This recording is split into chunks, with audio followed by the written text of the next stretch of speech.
kids, it's time for books. So cuddle up to Mum or Dad and let's rock and read. Today, I'll be reading you chapter 11 and 12 of Wayside School Beneath the Cloud of Doom. Chapter 11, What's the Point? In some classrooms, teachers choose the weekly spelling words. Not so in Miss Jules' class. She lets her students pick. Nearly everyone had a hand raised. Miss Jules called on Rondi. Pistachio, said Rondi. This is why other teachers don't let their students choose the words. Miss Jules couldn't spell pistachios. So she did what every teacher everywhere does in such situations. That's an excellent word, Rondi, she said. Would you like to come up and write it on the board?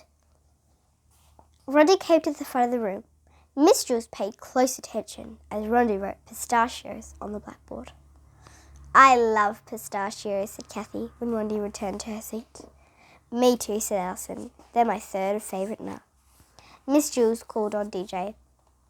Grumple, he said. I don't think grumple is a word, Miss Jules pointed out. So, asked DJ, we should still know how to spell it. It might become a word someday, Kathy agreed. Miss Jules wrote grumple under pistachios. Joy raised her hand. A, she suggested. A what? Asked Miss Jules. Just A, said Joy. Don't think that's a little too easy, said Miss Jules. It's a very common word, said Kathy. It's important that we all know how to spell it. Miss Jules couldn't argue with that. She added A to the list. Myron had his hand raised. Yes, Myron, said Miss Jules. What's the point? Myron asked. That's 3 words, said Miss Jules. No good ones too, chirped Kathy. The cloud of doom is getting bigger every day, Myron exclaimed. What does it matter if we can spell? So we could read and write, Miss Jules replied. What's the point of reading? Asked Cecily. What's the point of writing? Asked Jason. What's the point of arithmetic? Asked Benjamin. There is no point, Myron grumbled. He slammed his pencil down hard on his desk. The point broke off it. I understand you're scared and upset, said Miss Jules. But what's the point of quitting? We can all just sit around and grumble, or we could try to do our best, cloud or no cloud. And it hasn't been all bad, Miss Jules continued. We'd be getting a whole lot more nail clippings. That was true. Ever since the cloud of doom appeared, everyone's fingernails and toenails had been growing a lot faster. They had to be clipped 3 or 4 times a week. The number on the board was now 19,457. Someday the cloud of doom will be gone, said Miss Jules, and the world will be a much better place. Even better than before the cloud. Colours will be more colourful. Music will be more musical. Even Miss Mush's food will taste good. The bigger the storm, the brighter the rainbow. At that moment, a crack of thunder shook the classroom, and then the lights went out. The children screamed. They weren't scared, they just liked screaming in the dark. Miss Jules' little candle, and everyone settled down. Now, shall we continue with our spelling? Jenny raised her hand and suggested Pope. Excellent word, said Miss Jules. She held her candle in one hand and the chalk in the other. She said the letters out loud as she wrote them on the blackboard. H-O-P-E. Chapter 12, Miss Surlaw. The library was on the 7th floor. Miss Surlaw was the librarian. A giant stuffed walrus sat next to her desk. The walrus was bigger than most of the kids in the school, and a couple of the teachers too. Kindergarteners often got scared the first time they saw Miss Surlaw's walrus, when they dared touch one of its giant tusks. However, they discovered it was as soft as a pillow. There were lots of rules in the library. No eating, no drinking, no yelling, no somersaults, and no hugging the walrus after you checked out a book. Miss Surlaw built her book car along a row of bookcases. She picked up a book, turned to the last page, and then put it on the shelf where it belonged. She took another book, checked its last page, and put that one in its proper place as well. She heard the rumble of feet on the stairs and the chirps and shrieks of young voices. This was followed by shushing sounds. Miss Jules' class politely entered the library. They were scared of Miss Surlaw. While the two adults greeted each other, the children scurried to different parts of the library. They only had 15 minutes to choose and check out a book. "Have you read The Pig, the Princess and the Potato?" Leslie asked Jenny. "Is it good?" "Only the best book ever." Miss Serlo smiled when she heard that. The only thing she loved more than books were children who loved books. She may have seemed severe on the outside, but inside her heart was as soft as a pillow. Some libraries have separate areas for fiction and non-fiction. Miss Serlo didn't believe in that sort of thing. After all, who was she to decide what was true and what wasn't? She also didn't believe in alphabetical order. Her books were organized by number of pages. Skinny books were at one end of the library, and the fat ones were at the opposite end. Along the shelves were number markers.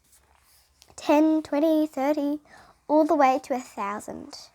If someone in Miss Drew's class wanted to read this book, he or she could find it between the 180 and 190 markers. Joy's looking through the books between the 40 and 50 markers. She had already read every book in the library with fewer than 40 pages. Alison liked long novels. She was looking through the ones that were between 230 and 240. Jason stood behind her watching. At last, Alison chose her book. It had 232 pages.